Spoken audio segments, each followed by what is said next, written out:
Good morning. We are here at the Archaeological dig site at the Alamo today to give our daily briefing. Today it is August the 4th. I'm Nesta Anderson with Pape Dawson Engineers.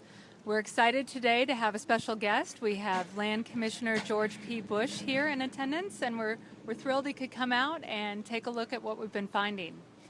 To update us today, we are wrapping excavations here at the west wall where we found the adobe brick wall fragment. What that means is we are mapping everything in place to know exactly in space where those deposits we found are located. We're also tying this in. I'm going to pause for the bus just a second. There we go. We are also tying our mapping work into a land survey so that we can locate it not only in space and for us as archaeologists, but also for the future as the master plan moves forward and they can figure out how they want to tie that in and interpret in accordance with what's already here. So we've shifted our focus to the south wall, which is behind me. You can see excavations going on. Everybody's hard at work. We have uncovered something that we are tentatively identifying as an architectural feature. We've got stone that has been placed in what appears to be a trench that would have been excavated. Stone would have been dumped in on top of that trench, and then there would have been an adobe slurry that would have been poured in on top of that stone as kind of a footer. This is very typical Spanish colonial construction. I'm not saying that we've got something Spanish colonial just yet. We've got a little more exploration to do, but things are looking very interesting for us. We've got 5 units open. We're opening a 6th and probably a 7th within the next few days, and we're going to be looking at how the stones we've found are related to one another and trying to find another edge to see, do we indeed have a wall? This deposit that we've got is about 1.5 to 2 feet below where we're currently standing. We're not clear yet whether we have the top of this deposit or whether we're at the bottom. So to put this in perspective, across the street at the west wall, we had deposits pretty shallowly uncovered. They were about within 6 to 12 inches of the ground surface. Here we're a couple feet below. So we're really trying to figure out the relationship of these two features to one another, as well as to identify what we've got. We're going to continue to work here next week as well. We'll keep you updated as we discover more information, and if we can, get a little more information and confirm things, we definitely will. But for now, it's an architectural feature. Do we have questions? Is it possible that you found part of the main gate construction? We are certainly in the right location for the main gate.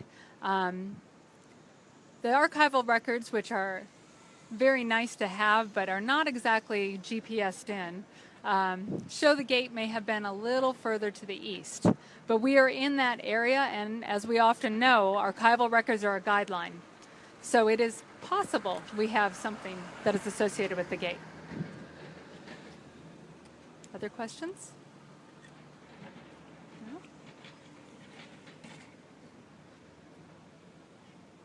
No other questions? Are we good?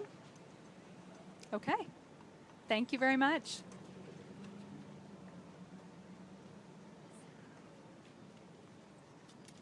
Thank you, Nesta. I want to thank you and the Pape Dawson team for your tireless work, especially in the hot San Antonio summer heat, and your amazing discoveries up to date. Thank you for the update on the timeline. Good morning, everybody. I'm Texas Land Commissioner George P. Bush. I've been watching the briefings Facebook Live, which it's a great tool to monitor the progress, and I encourage all of our viewers out there on social media channels to check it out. But I wanted to take my time to thank the hard work of everybody that's a part of this effort. We have our master planner here, George Skarmaeus. We have Gene Powell, who's a member of our endowment. We have other key community stakeholders here this morning to be a part of this process. And we want this really to be a public process. Gene Powell, who is chairman, of the Endowment Board has done a great job of holding public meetings to make sure that as Texans we listen to all voices as part of this effort. Folks from all backgrounds, Native American, Tejano, Hispanic, Anglo, you name it, so that we're telling the complete story of the Alamo beyond just the Battle of 1836. Y'all may know that this is my priority as the newly elected land commissioner. I felt that it was important in my first legislative session to make sure that we took care of the immediate structural integrity needs on the grounds of the Alamo, but to also reimagine the visitor's experience. This is the most visited site in the entire state of Texas with 1.7 million visitors. And as Texans, when I visit with folks throughout the state, the country, and the world, they tell me that we need to do a better job. So this is one step, an important step in a long process, and I want to thank our archaeological team for the painstaking and methodical approach that they're taking to make sure that we're precise and that we're doing this right. Because as George Scormeus, our master planner, always says, the rest of the world is looking, so we got to make sure that we do it right. So I thank you for taking time, for monitoring and observing our progress to date. We'll have more to come as part of the master planning process. And if some of you may know a legislator or two that are on appropriations, we could use your help as we get to a legislative session. Make sure we keep our progress going. Thank you all very much. May God bless each and every one of you. May God bless the great state of Texas.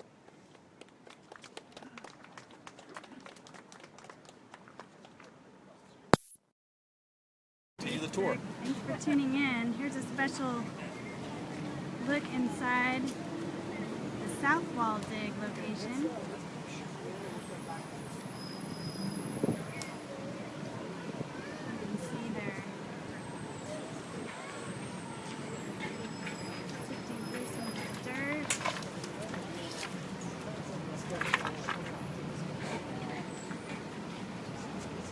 Thanks so much for joining us, everyone. If you would like to share where you're tuning in from, we'd love to know. Continue to tune in and share your questions.